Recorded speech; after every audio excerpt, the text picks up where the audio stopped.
Welcome to Hollow Grave Horrors, the ultimate destination for spine-chilling horror content. Dive into a world of eerie tales, creepy urban legends, and terrifying true stories that will keep you up at night. From paranormal investigations and haunted locations to unsettling creepypastas and psychological thrillers, we bring you the best in horror storytelling. Expect heart-pounding narration, immersive visuals, and a community of thrill seekers just like you. So let's start. She leaned against the lonely tree on the hill, bathed in its shade, looking down at the skinny man laying on the ground. In profile, the shape of his face carried echoes of her family, though he wore stained jeans and a leather vest. Skyla rotated her jaw, trying to loosen the persistent ache. To no effect. "Sorry about your dad," she said. Okay.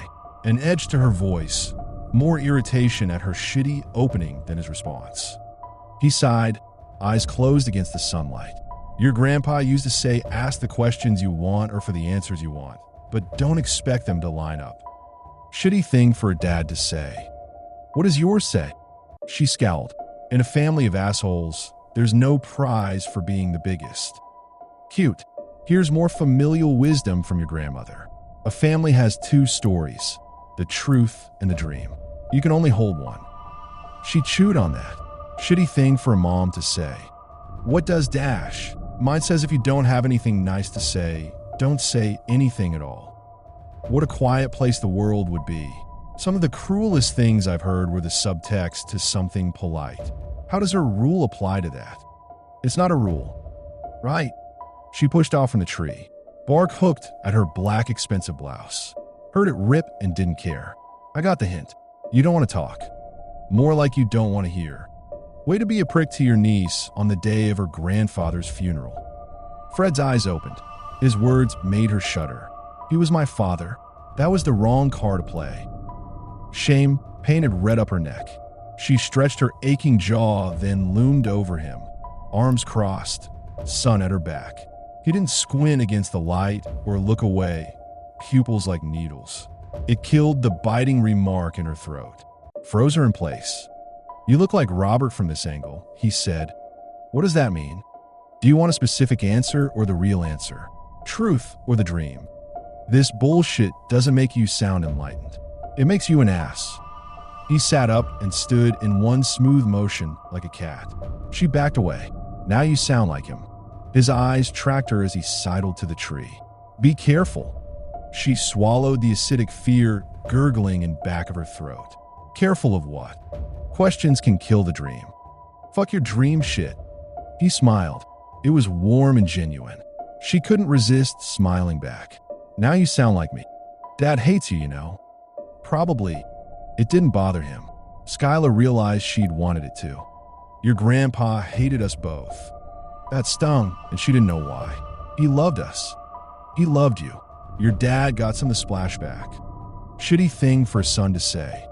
Are we going to pretend what you're saying aren't shitty, or can we skip straight to accepting it? He grinned at the sky. "My dad died today." "Can't use that," she sniped. "You obviously didn't care about him." His eyes snapped back to her with that dead predator gleam. "I loved him. He didn't love us." "You don't act like it." He rubbed his eyes. "This game is why I stopped visiting. I don't play it. Robert does. He likes the dream. I prefer the truth. I won't be bullied into pretending, and y'all won't stop trying. So Skyla, my precious niece, kind of make a fucking choice so I know if we're kindred spirits or if I should head home." A range of responses popped into her head. "Fuck you. You're an arrogant piece of shit. You're not the only one who matters." Heard them in her dad's voice, none in her grandfather's. Other responses followed. "I hope you can heal from this. You shouldn't speak ill of the dead. It's in the past. We should move on." Those sounded like her mother.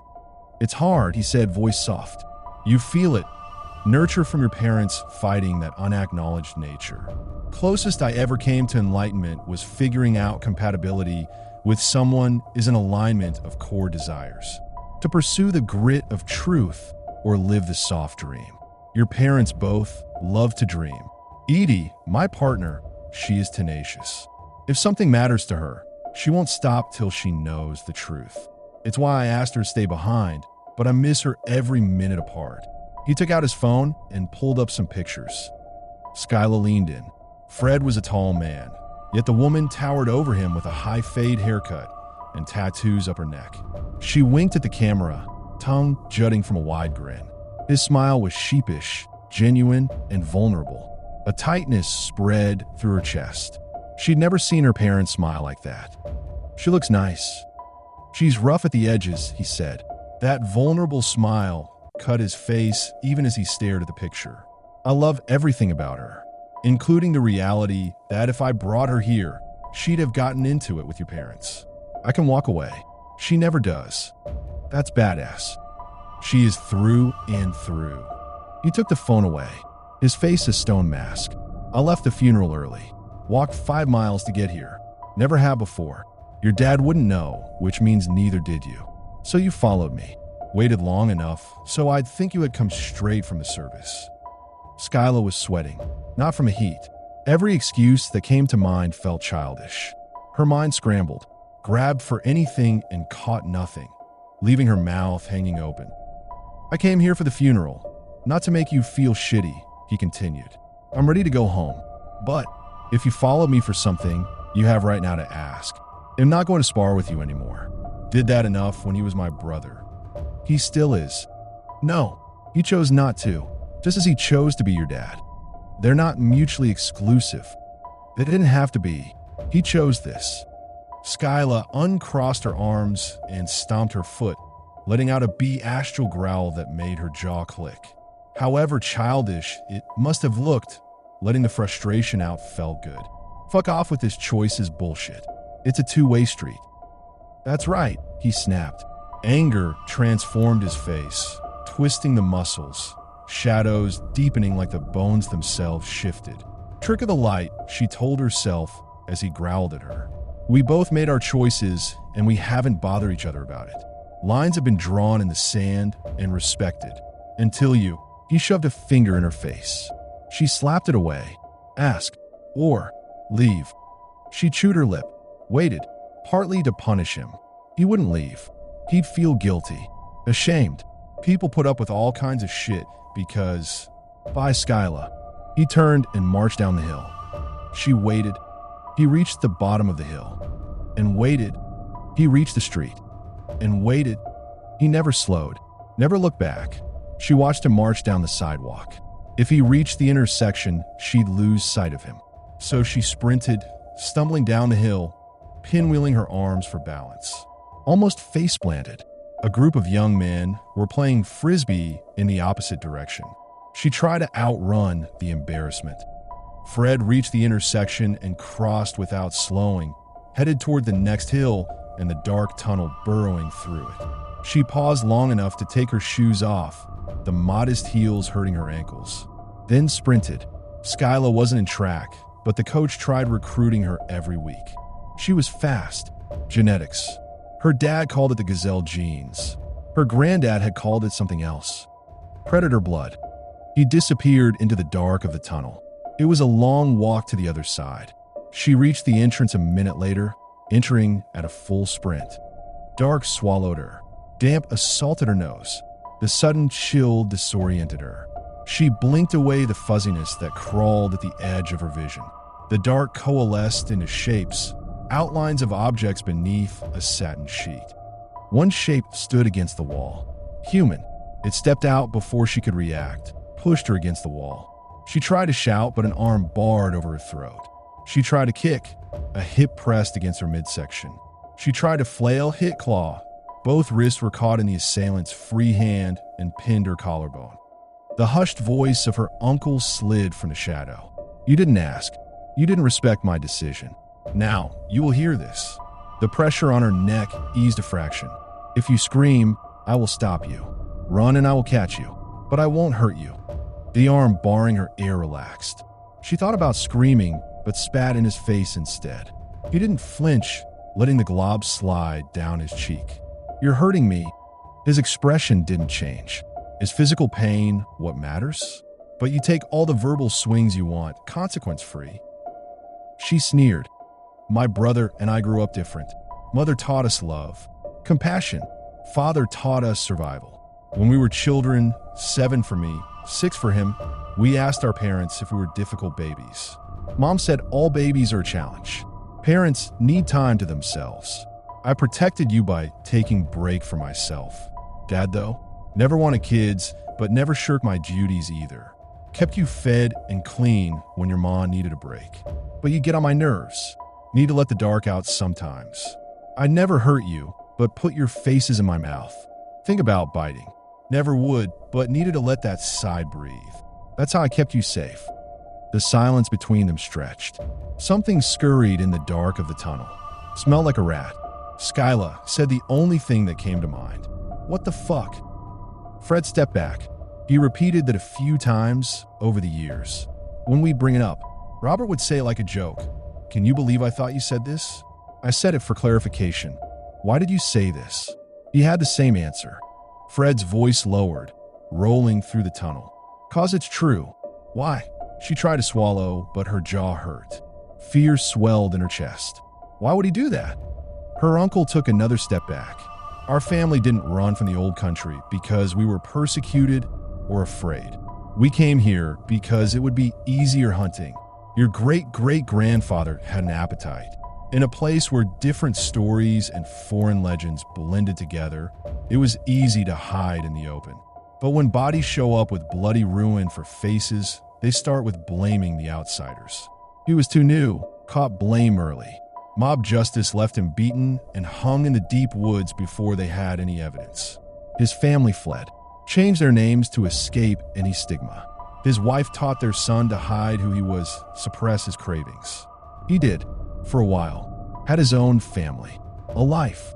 Kara, the urges grew, became harder to ignore, attacked his family. My grandfather had to put down his own father.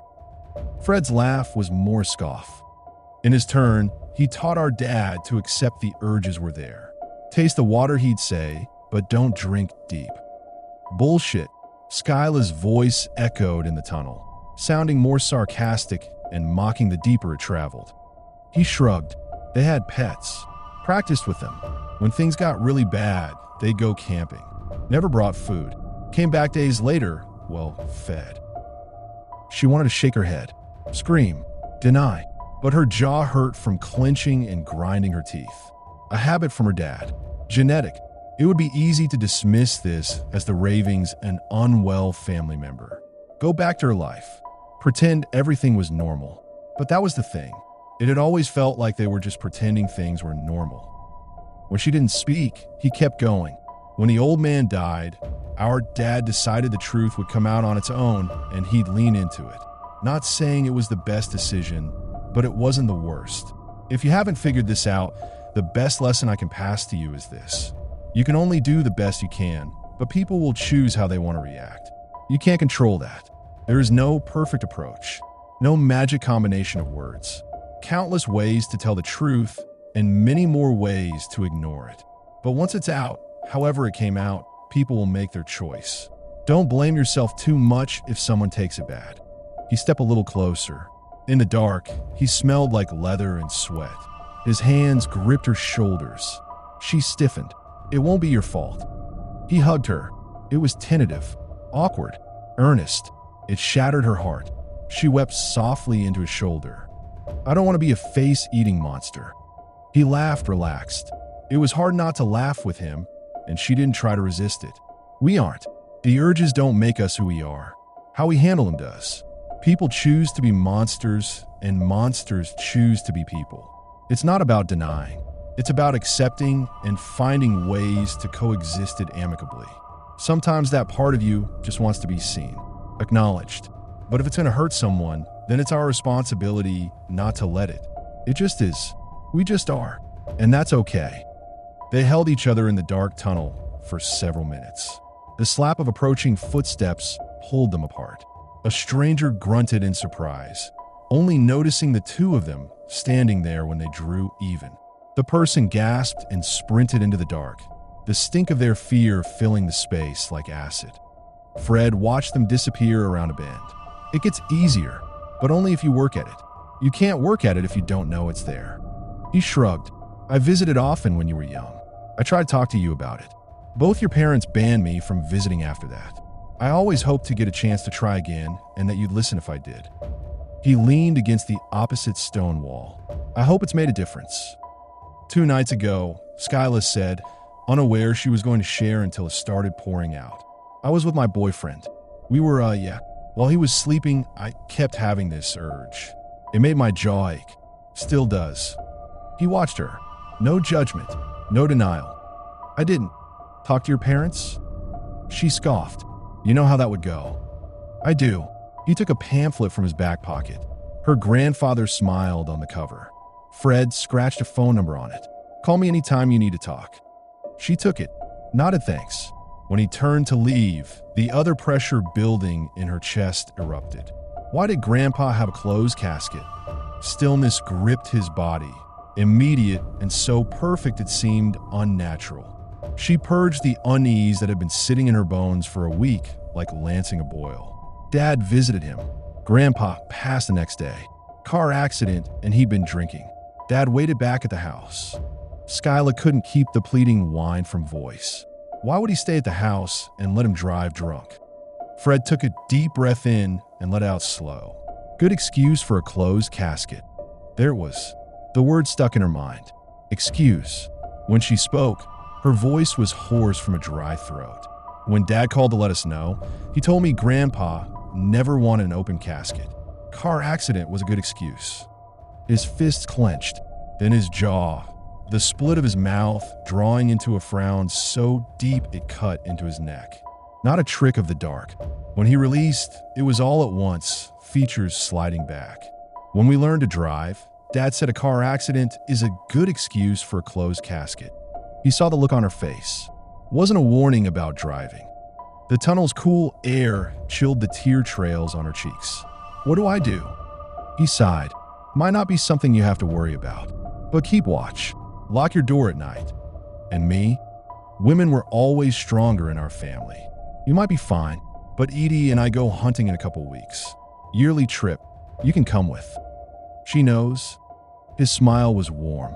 She knows everything. I wasn't going to hide who I was. Truth instead of dream. He squeezed her shoulder. Do it right, and the truth can be the dream. Doesn't work the other way, no matter how much we want it. She hugged him. Hadn't planned to. It felt safer in the dark where no one could see. I regret that we don't see each other more. Always time to change that. When she stepped back, Skyla wiped her cheeks dry. I can't wait to meet Edie. She's gonna love you. They exited the tunnel and went their separate ways. She returned to the funeral home to find both her parents furious that she'd run off. Skyla weathered the lecture, took the comments about what it meant to be a good daughter without biting back, already thinking up excuses to get away in a couple weeks. So now our first story come to an end. Let's dive into our next story. They promised to bring our boys home alive by 45. But my pa didn't return home from the war until the summer of 1946. The summer of 1946 was also the summer I lost my mama. It was the summer of Betty Irene. And it was the summer I did something bad. When I was 9, Pa returned home from the war. Just as he was arriving, Mama grabbed me by the shoulders and told me not to tell him. I said, "Not tell him what?" And Mama said, "Good girl." Mama vanished a week later. The same day Betty Irene appeared in our cotton fields. Pa told me the whole thing, but I hated his stories. He'd get overly animated, spittle flying from the gaps in his teeth, staring at me with eyes that never blinked, simply because they couldn't. His eyelids had been burnt so badly that a light breeze could have cracked them like chips. They had no eyelashes either, and the lids were unable to shut even halfway. I imagined what it must be like to watch him sleep, eyes rolled back, white and wide open. The story of his eyelids was the first of many. For 6 months, he was interned in Osaka, where there had been 2 rising suns. One red, one yellow. The enemy tied him to a stake, water just out of reach. The other American soldier, tied to the stake on his left, was killed after the first month. A Japanese soldier swung his baton at the man's side, then chest, then back and forth from cheek to cheek until the man's head hung limp. Cash and packs of smokes were then shifted between the hands of the many soldiers who watched. The recipients lit their cigarettes, had a few puffs, put them out on the prisoners' eyelids, and turned away. It was cruel to think such a thing, but I couldn't stand to look at Pa. He was skeletal, a heap of sagging flesh and brittle bones that rattled when he walked. I had recurring nightmares in which we were both tied together to a stake. With water just out of reach and no food in sight, Pa would rip into my flesh, gnawing on my muscles and sucking my bones clean, blood dripping down his face like a wild beast. I would open my mouth to scream, but no sound would escape. I would try to kick and crawl away, but it was always to no avail. The last thing I would see before I awoke were his lidless white eyes. I would awaken in a fright, screaming for Mama, only for Pa to come running, bones rattling, sagging flesh swinging back and forth like a ticking clock. He'd slap me across the face and call me a crazy bitch, which at the time, I didn't understand. I only knew it was his nickname for Mama when he would slap her too. Turned up loud every morning on the kitchen radio was always Fibber McGee and Molly. I locked myself in my room when Pa listened. He never listened without a bottle of Schlitz, and I despised what it did to him. The laughter of the audience members on the show would echo down the hall and slip between the cracks of my bedroom door. I once heard a man asking a little boy about a lost pocketbook. Why, was the little boy's continuous response to each question.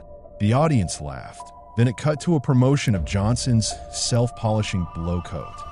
Why? Why was it so funny that the boy didn't understand? I didn't understand. I reckon somebody thought that was funny too. What Pa found funny was how afraid I was of Betty Irene, the little scarecrow that hung across the street about 4 acres deep in our cotton fields. She wore a straw hat and overalls, and her head hung limp. I knew that cotton was the wrong crop for a scarecrow. Mama's old farmhand, Ernst, who helped me work the fields when Pa was gone, had once told me that the only threat to a cotton plant is the boll weevil, that they'll destroy the plant from the inside out. The female weevils will lay their eggs within the cotton bolls, and once they hatch, the hungry larvae scatter like lice in an old woman's hair and will begin eating away at the fruiting structure of the plant. The host eventually has no choice other than to succumb to the damages. I've seen it happen every summer. No scarecrow would stop that. I didn't reckon Betty Irene was meant to, but that's not what frightened me. What really frightened me, what forced me to light a kerosene lamp every night and say my prayers twice as often, was the song Pa sang for me every night before I went to bed. It was unlike any lullaby Mama had ever sung. I suppose that's because it was no lullaby at all, but rather a song Pa would sing in the trenches with his army buddies when they were missing their wives. He told me he carried Mama's picture around. She was his Betty. Bitty blonde bombshell, Betty Irene. America's sweetheart, Daddy's machine. Pretty little birdie, my Betty Irene. There she sat lonesome, waiting on me. Billy's been hit by Jerry and Fritz. But onward I persist, for I'd be remiss to not get one more kiss from Miss Betty Irene. To the devil I sent Mr. Jerry and Fritz, penny by penny, to pay for their every misdeed, and for taking me away from my Betty Irene. I didn't ask to hear the story behind it, nor did I want to, but Pa told me about her anyway. He said fear builds character, but I could see fear in his dried-out eyes. Perhaps he didn't want to be the only one afraid. But I was only 9 after all, and with no Mama, I wasn't quite prepared to hear the story of a child murderer. But Betty Irene didn't start out that way. Quite the opposite, actually. Years ago, she and her husband had been expecting a child when our country got involved in the First World War. They lived on a farm quite similar to our own, but instead of cotton, they grew corn. Before the child came, her husband had been drafted to fight. He wrote the song as a reminder of who he was fighting for. Not long after he left, Betty miscarried, and years later, when the lucky ones returned from the war, her husband was not among them. She was left despondent, with nothing but the old farmhouse and the open fields. The farm Betty lived on was located on Locust Street along the local school children's morning and afternoon route to and from school. I asked Pa if that was the same Locust Street we lived on, to which he replied that I better pray it ain't. His hands were lazily clasped together across his stomach, his eyes glowing as he lay slumped in the rocker beside my bed. It squeaked like a mouse as he rocked back and forth. To pass the time, and perhaps distract herself, Betty, too, would sit in a rocker on her porch and watch the school children intensely, smiling and waving as if awaiting the return of her own child. She did this so often, she'd forgotten that none of the children belonged to her. The Fibber McGee and Molly theme song played from the kitchen. I hadn't noticed that Pa left the radio on. I felt his hot breath hit my face. It reeked of something sour, not candy-like but stale and bitter. When I looked away, he squeezed my cheeks, directing my head towards his. The children stopped returning home from school, he said, all at once coming to life. Betty would choose one, force them to stay with her, to love her, to fill the growing hole that poisoned her heart. When a realization came that one would not do, she moved on to the next, repeating this until she tried them all. But none of them satisfied her. None filled the hole, Pa said. He dropped my face, and I, now much too afraid to look away, kept my eyes on his. There had been an ongoing search party ever since the first child disappeared that was led by the children's parents. They searched for days until finally they found them all dead in Betty's cornfield, piled one on top of the other. With rakes and sickles, they went after her and found her too in the field, wearing a straw hat and overalls, standing stiff and upright like a scarecrow. Before they could get to her, she had disappeared into the corn. The townspeople never saw her again. But ever since Pa continued, his rocking slowed, creaking to a stop, children who walk that road don't always make it home. They say Betty Irene is still out there in the fields, searching for the perfect child. Laughter erupted from the radio. Then it came from Pa. In that moment, I realized I was living amidst a monster. But whether that monster was out in the fields or standing right before me, I hadn't a clue. I had started young at just 5 years old, picking an acre of cotton a day. Ernst, the old farmhand, picked around 2 or 3, but ever since Pa returned, I hadn't seen him around. Now that Pa was home, it was supposed to be me and him in the fields. Instead, he would go to the Fantasy Ranch Gentlemen's Club, leaving me and Betty Irene alone under the sun. And she never once picked a single damn fiber. The cotton sack I hauled over my shoulder this particular afternoon was rubbing my skin raw. It was long, nearly twice my body length, and only half full. I trudged along, doubled over, afraid my spine would snap if I decided to straighten out. Afraid Betty Irene would be there, standing over me, if I dared to look up. But she still hung limp from the cross. It was hours later when Pa pulled into the grass in our rusted Dodge pickup. For one hopeful moment, I believed he came back to help me. But as he walked inside to chat with Fibber McGee and Molly, he didn't even offer a passing glance.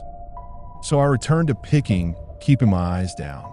My hand trembled as I reached for the next cotton boll. My lips, a salted rim of a glass of chattering teeth. I brushed my forearm across my brows to clean up the sweat, then down across my eyes to get the tears. I prayed to God that he would wake me up from this never-ending nightmare, that he would bring Mama back and damp out of hell. Perhaps he already had. Perhaps hell was a boiling summer's day in the Boothfield of Missouri, and perhaps the devil was what hung on the cross above the cotton. As if reading my mind, Betty Irene lifted her head and looked right at me, arms outstretched, as if ready to be drawn and quartered.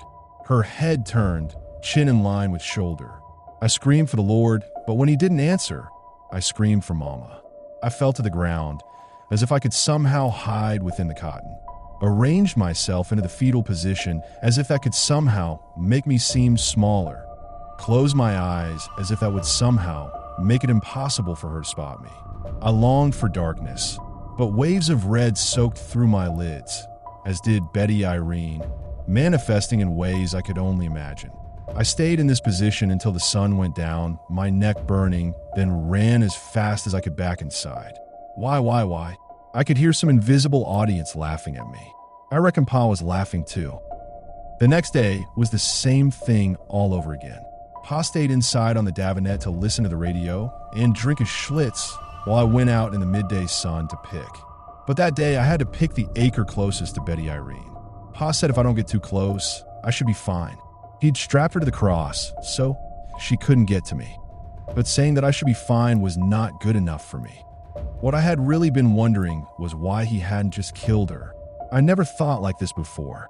But then again, my life had never been in danger like this before. Before I had any time to protest, Pa shoved me out the front door and the lock clicked shut. The sun immediately began beating down on my face, making me squint, but I could still see Betty Irene out in the distance. As I got closer, I could see there were little black dots that peppered the air around the foot of the cross. The dots vibrated and buzzed, spinning in circles as if they didn't know which way to go or which way was up or down. They were flies, hundreds of them at least. I kept my eyes down, trying to focus on my work. I pulled the cotton from the burrs, one after another, edging closer and closer to Betty Irene. I was about half an acre away when I began to smell it. Whatever it was worse than our outhouse in the midst of a drought. It was sickening, putrid and vile. The buzzing gradually surged, infiltrating my brain until it was all I could hear. I could no longer make out the crunch of the dead cotton burrs beneath my feet, the whip of the wind, or even my own exhales, which I could feel were quickly growing more and more intense. As I traveled closer and closer to the cross, a heavy swarm of flies began crowding my face, as if in some sort of attempt to push me back, saying, "No, this is ours." And that's when I heard Betty Irene. "Darla," she choked, hacking up blood. She knew my name. She ripped her right arm away from the cross, hanging now from only her feet and one wrist. Her overalls were melting to her flesh, her skin peeled and blistered. I took off toward the house, yelling for my mama, who I knew wasn't there. I swore I heard the rustle of Betty Irene running through the cotton, chasing after me. I pounded on the door until my knuckles bled, begging Pa to let me in before she had a chance to lunge at me, stealing me away only to then realize that I am not good enough and rip my body to shreds. I pushed up against the door, hoping that maybe if I pushed hard enough, I'd eventually just fall through it like a ghost. On the cross, Betty Irene was writhing and shrieking, struggling to break free. I banged on the door again, but every time I looked away, I had a feeling she was right behind me, so I turned, leaning my back on the house. I fell backwards when Pa finally opened the door. He immediately started throwing around an amalgam of words that I didn't understand. Then he said a few words that I did. "Get back out there now." I attempted to protest with voice and hands, but neither were stronger than his. He offered no refuge. I yelled and yelled that he was wrong, that Betty Irene was coming for me. It was then that he noticed the thrashing of the monster. Quickly, he took me inside, then went out back to find his axe. But he was taking too long. Betty, still flailing about, now had one foot loose. There wasn't enough time. I rushed to my room, lit my kerosene lamp, and returned to the field. "Darla," she yelled, screeching. Then I did the same as I slammed the lamp down at the edge of the field, the dry cotton plants immediately bursting into flames, spreading quickly to the cross that held Miss Betty Irene. The wood went up in a blaze, swallowed by the massive inferno. The shrieking was deafening as she thrashed, putting up a fight against the flames, until eventually she stopped, and all that was left was the sound of the crackling fire. Pa came out with the axe just seconds later, seeing what I had done. He embraced me, and for once I let him. The wildfire spread far, eventually taking out the neighboring farms as well. Luckily, no homes were destroyed since the flames couldn't cross the gravel roads. Smoke covered the sun for days as we breathed in soot and ash. But that night, Pa sang me to sleep, and for the first time, I welcomed it. Bitty blonde bombshell, Betty Irene. America's sweetheart, Daddy's machine. Pretty little birdie, my Betty Irene. There she sat lonesome, waiting on me. He rose from the rocker to tuck me in, blowing out my backup kerosene lamp. Billy's been hit by Jerry and Fritz, but onward I persist, for I'd be remiss to not get one more kiss from Miss Betty Irene. He kissed my cheek, laughing as if listening to Fibber and Molly. But to the devil I sent that Betty Irene, hung her deep with a cotton seed. For that bitty bombshell hadn't waited on me, but found another man with whom she was well pleased. Years later, I remembered what Pa had said. Mama was his Betty. And right then I knew that during the summer of 1946, I'd done something bad. Thank you for joining us in the shadows for another chilling episode of Hollow Grave Horrors. If tonight's tales left you glancing over your shoulder, don't forget to like, subscribe, and hit that notification bell to stay in the dark with us every week.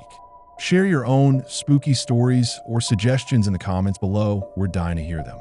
Until next time, keep the lights on or don't. Sleep tight if you dare.